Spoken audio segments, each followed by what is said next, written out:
Ang alamat ng bugak.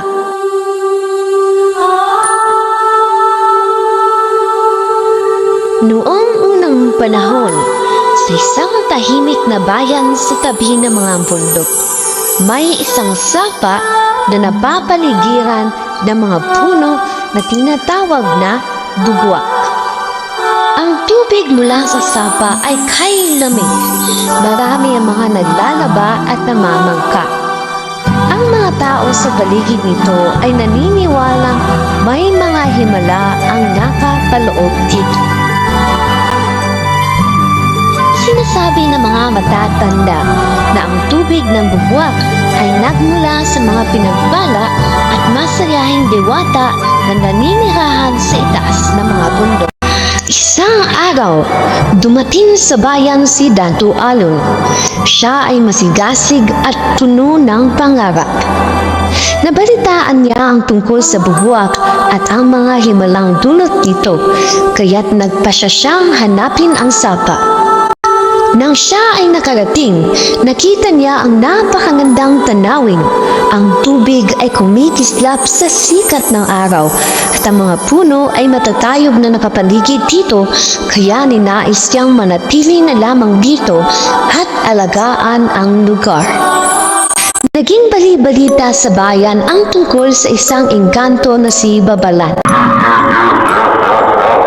na nangunguha ng mga tao na pumupunta sa bugwak. Tila unti-unting nawawalan ng sigla ang mga tao sa paligid nito at takot na lang ang nadarama.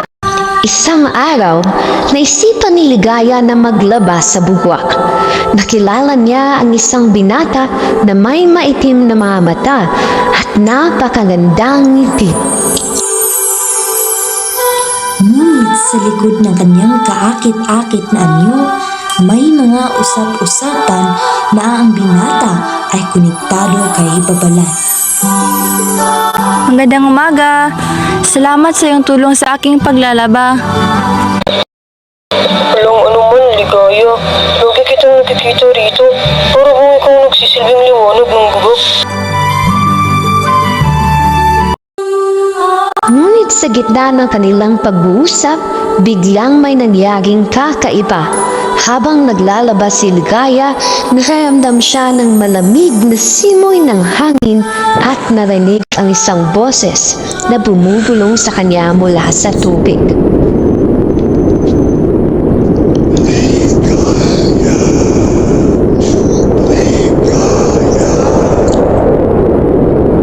Ligaya!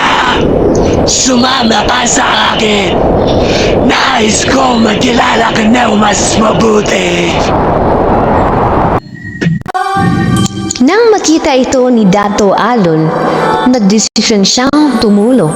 Pumunta siya sa tabi ng ilog at tinawag si Ligaya. Ligaya, huwag kang matakot. Huwag mong kalimutan ang sinasabi ng ating mga ninuno. Kapag naglilinis ka sa tubig na ito, sabihin mo lamang, tabi-tabi po, hindi ka namin nakikita. Habang naririnig ni Ligaya ang salitang iyon, agad siyang umalis mula sa tabi ng tubig. Subalit, tila hindi nagustuhan ng nilalang si Babalan ang kanyang desisyon. Sa isang iglap, may nakita silang lumutang sa likod ng ilog. Ang isang babaeng namatay dahil sa pagkuha ng nilalang.